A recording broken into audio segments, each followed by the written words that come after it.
Assalamualaikum warahmatullahi wabarakatuh. Saya Yunita Indra Prasta dari semester 2C Fakultas Hukum Universitas Surya Kencana. Di sini saya akan mereview materi mata kuliah Hukum Pidana pertemuan kedua yang didoseni oleh Ibu Profesor Dr. Hajah Heni Nuraini SHMH beserta asisten dosennya Bapak Dr. M. Rendi Aridayandi SHMH. Sumber hukum pidana yang pertama adalah KUHP WPSNI yang mulai berlaku 1 Januari 1918.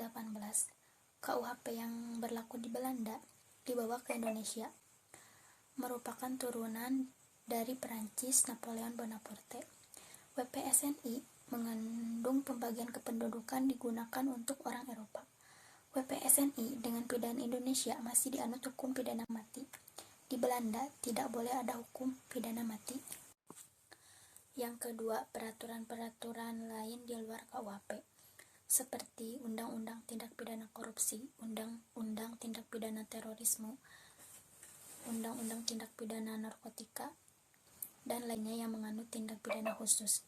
Yang ketiga, memori penjelasan KUHP. Yang keempat, hukum pidana adat atau hukum pidana tidak tertulis. Pidana adat usianya lebih tua dari WPSNI. Sifat hukum pidana adat berlangsung dan berlaku di wilayah di mana hukum adat itu ada. Pengertian hukum pidana atau Strafrecht. 1. Hukum pidana publik. Hukum pidana material atau hukum pidana substantif, yaitu keseluruhan peraturan yang memuat larangan atau keharusan dan bagi yang melanggar diancam dengan pidana. Berisikan keharusan dan larangan yang harus dilaksanakan diatur berdasarkan asas legalitas. Mengatur tentang siapa-siapa saja yang dapat dimintai pertanggungjawaban. Diatur berdasarkan asas kesalahan. Contohnya KUHP dan beberapa peraturan di luar KUHP dan KUHP Undang-Undang Nomor 1 1946. Yang kedua, hukum privat.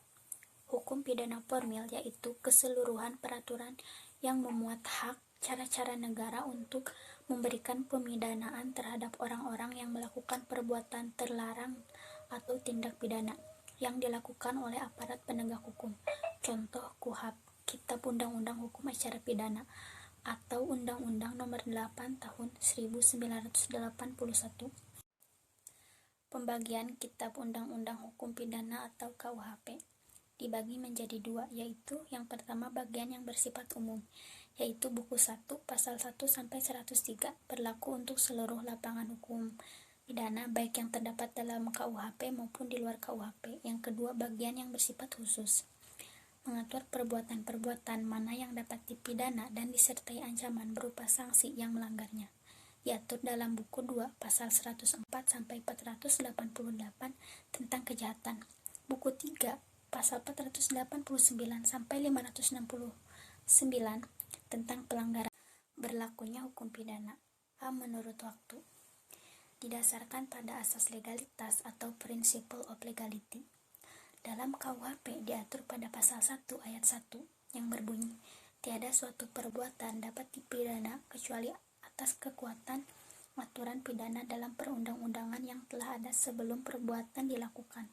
Hal ini berisi dua konsekuensi, yaitu 1. Tindak pidana harus dirumuskan terlebih dahulu dalam rumusan undang-undang. A. Tindak pidana yang tidak diatur dalam KUHP tidak dapat dipidana atau dihukum. B. Larangan adanya penafsiran secara analogi. Yang kedua, peraturan harus ada sebelum terjadinya tindak pidana.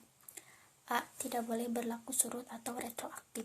B. Menjamin individu dan kewenang-wenangan penguasa. C. Sanksi pidana merupakan paksaan. B. Menurut tempat. 1. Daratan negara. Batas-batas daratan, contoh perbatasan Malaysia dengan Indonesia. 2.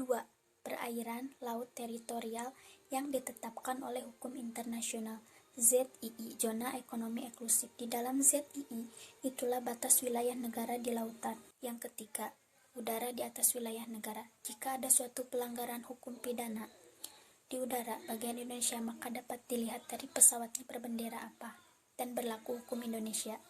Berdasarkan hal tersebut berlaku beberapa asas, yaitu asas teritorial pasal 2 KUHP, asas personal atau asas nasional aktif pasal 5 KUHP, asas perlindungan atau nasional pasif Pasal 4 dan Pasal 7. Ekstradisi atau penyerahan atau bantuan hukum yang bersifat internasional. Ekstradisi itu perjanjian internasional atau G2G. Misal Indonesia dengan Malaysia, ekstradisi bentuknya lingkungan hukum, misalnya dihukum di Malaysia, maka dapat bantuan hukum dari Indonesia. Sekian materi yang dapat saya sampaikan, kurang dan lebihnya mohon dimaafkan. Wassalamualaikum warahmatullahi wabarakatuh.